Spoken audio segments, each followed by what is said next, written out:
本当にあった莫大な宝を目の前に。ロジャーはあの時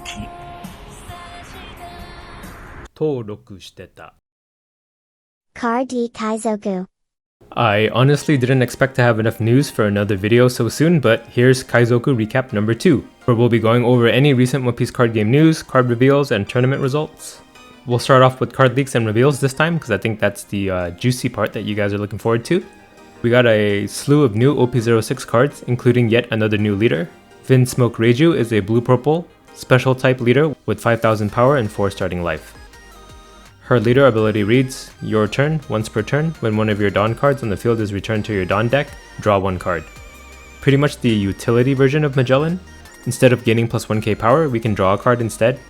We already have cards like Beppo and other Beppo that gain a benefit when you have less Dawn than your opponent, so minusing a Dawn isn't so devastating as it used to be. Since Reiju is a pure utility leader, we'll really need to see what else is coming in OP06. Fortunately for us, there's also 4 other OP06 purple character cards revealed as well. They all benefit from being at lower Dawn than your opponent, so that perfectly synergizes with Reiju's leader ability. First up is a character version of Vinsmoke Reiju. She's a purple character that costs 4 with 5000 power and 1k counter. Her card reads, on play, if you have less Dawn on your field than your opponent, and if you have 5 or less cards in hand, draw 2 cards. This card is insane. 4 Dawn to draw 2 cards, and you still have a 5k body out in the end, which is the bare minimum stat line to be useful. She also has 1k counter on top of that, so she's useful in hand. This will definitely be a 4 of in any decks that run it. This may even be the card that elevates Irreparable Law to new heights, because it both fixes his card draw problem and it's also a body that you can cheat out with his leader ability. Next up is Vinsmoke Yonji. He's a purple character that costs 4 Dawn with 5000 power with 1k counter. His card reads, if you have less Dawn on your field than your opponent, this character gains plus 1000 power, and he has blocker. Just sounds like a strictly worse Borsalino, to be honest. It'll be really hard to compete with starter deck 10 Law too at the 4-cost blocker slot in purple. We also have Vinsmoke Ichiji. He's a purple character that costs 7 Dawn with 7000 power with 0 counter.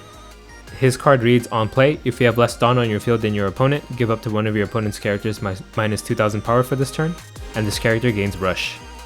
Kinda like a mini ace if you think about it, in purple. He's a 7k rusher that can soften up a target by 2k, and it's not restricted by any leader type either, so any purple leader can run this card. And this is an uncharacteristic effect for purple as well, so he has that niche going for him. We already know how strong 9-cost Kaido is, so if we think of Ichiji as a kinda smaller 9-cost Kaido that you can actually play like a turn before and still keep your curve to play 9-cost Kaido the next turn, I think he's actually a very strong card. And I think he fits a lot better into a red purple law deck than Ace does at the moment. Actually, pretty much all these cards are good in the law deck. Maybe this is more for red purple law than it is for Reiju. And lastly, we have Vinsmoke Niji. He's a purple character that costs 5 Dawn with 6000 power with 1k counter. His card reads, on play, if you have less Dawn on your field than your opponent, choose one of the following. KO up to one of your opponent's characters that cost 2 or less, or return up to one of your opponent's characters that cost 4 or less to the owner's hand.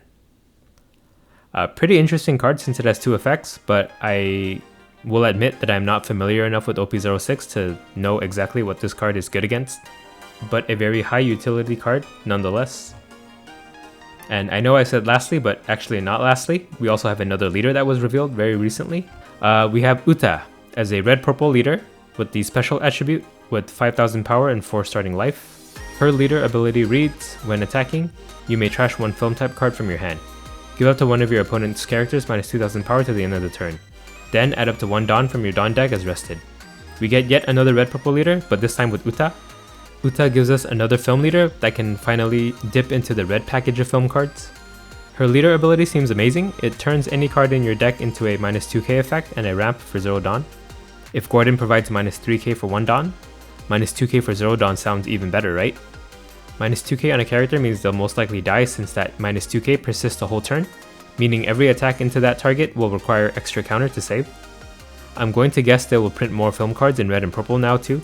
I'm definitely going to be excited for this one, as the green film package is also getting a boost from the Uta starter deck. In tournament news, special thanks to Eggband Events for hosting this data for me to report on. TAK hosted a regionals in Melbourne this past weekend. it looks like Law took first and was the most represented leader in the top 16. Here's Jeremy Ong's first place Law list. Given how many Katakuris there seem to be in the pool, it's no surprise we see Law here. Zoro is the next most represented, which does quell some of my fears of the Knoxville Zoro win being a fluke. I can confidently say Zoro is still a strong deck in OP04. I may have to switch my personal Zoro deck back to more of a Whitebeard Pirates package given how popular Law has become.